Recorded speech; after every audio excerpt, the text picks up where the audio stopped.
প্রথম আলো বা ডেইলি স্টার এটাকে আমরা নিউজ আউটলেট হিসেবে দেখতে চাই না, কেননা এদের ইম্প্যাক্ট আমাদের সমাজের আরও অনেক গভীরে। এরা একটা কালচারাল এস্টাবলিশমেন্ট। এরা আমাদের সোসাইটিকে এক ধরনের চিন্তা করা শেখায়। আমাদের একটা ছোট প্রজন্মকে ওরা গড়ে তোলে ওদের চিন্তাধারা ইনডক্ট্রিনেট করার মাধ্যমে। তো ওরা সবসময় আধিপত্যবাদী ভারতের স্বার্থ কায়েম করার জন্য ঐতিহাসিকভাবে আমাদের একটা প্রজন্মকে, আমাদের একটা রাষ্ট্রকে তাত্ত্বিক মতাদর্শে বেড়া জলে বা বিভিন্ন কি বলবো শর্তের বেড়া জলে আমাদেরকে চিন্তা করতে অক্ষম করে যে আমরা ভারতীয় আধিপত্যবাদকে মোকাবেলা করতে সক্ষম। এটা আমাদেরকে চিন্তা করতে ওরা শিখাতে চায় না বা বাধা দিতে চায়। এর জন্য ওরা বিভিন্ন ধরনের তত্ত্ব মতাদর্শ আমাদের মধ্যে প্রচার করার চেষ্টা করে, আমাদেরকে সাইকোলজিক্যালি ওভারপাওয়ার করার চেষ্টা করে। তো এদের ভূমিকা সবসময় প্রশ্নবদ্ধ ছিল এবং থাকবে।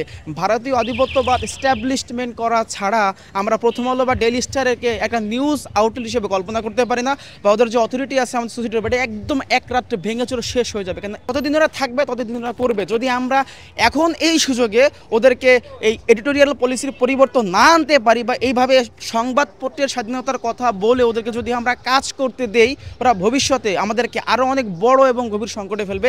এটা যদি আমাদের নীতি নির্ধারকরা বুঝতে পারে আমাদের জন্য ভালো, যদি না বুঝতে পারে প্রয়োজনে আমাদের এই ছাত্র সমাজকে আবার রক্ত দিয়ে প্রথম আলো আর ডেইলি স্টারের কালচারাল আধিপত্যকে ধ্বংস করতে হবে। ভারতীয় আধিপত্যবাদ, যে আধিপত্যবাদ আমাদেরকে পলিটিক্যালি, আমাদেরকে সাংস্কৃতিকভাবে, সকলভাবে আমাদেরকে গ্রাস করার চেষ্টা করছে।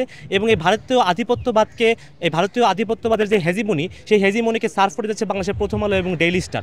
এবং তাই আজকে এই স্বাধীনতার 54তম বছরে এসে আমি অত্যন্ত শক্তভাবে বলতে চাচ্ছি, এইসব ডেইলি স্টার, প্রথম আলো যারা বিভিন্ন ন্যারেটিভের মাধ্যমে, বিভিন্ন প্রোপাগান্ডার মাধ্যমে আমাদের দেশের স্বাধীনতার চেয়ে পার্শ্ববর্তী দেশের স্বার্থ রক্ষায় বেশি সচেষ্ট, তাদের বিরুদ্ধে কঠোর ব্যবস্থা গ্রহণ করা হয়, তাদের বিরুদ্ধে সরকার দ্রুত পদক্ষেপ গ্রহণ করে, সেই দাবি জানাচ্ছি।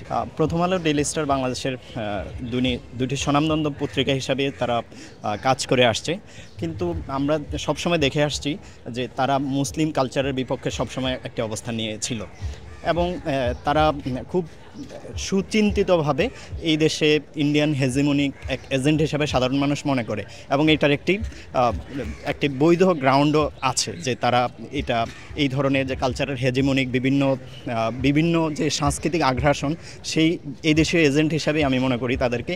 বিশেষ করে তারা যখন ভিনদেশি কালচারকে বাঙালি কালচার হিসাবে তারা এই দেশে তাদের পত্রপত্রিকা প্রমোট করে, তখন সেটা আমাদেরকে সন্দেহ করা যথেষ্ট গ্রাউন্ড তৈরি করে দেয়।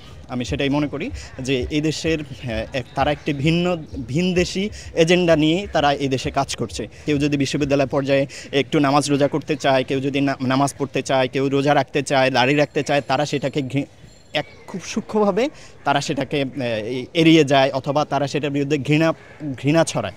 সো আমি মনে করি যে তারা ওখান থেকে সরে আসতে হবে। তারা মানুষের যে আকাঙ্ক্ষা, সেই আকাঙ্ক্ষাকে লালন করতে হবে যদি এই দেশের সত্যিকারের গণমাধ্যম হতে চায়।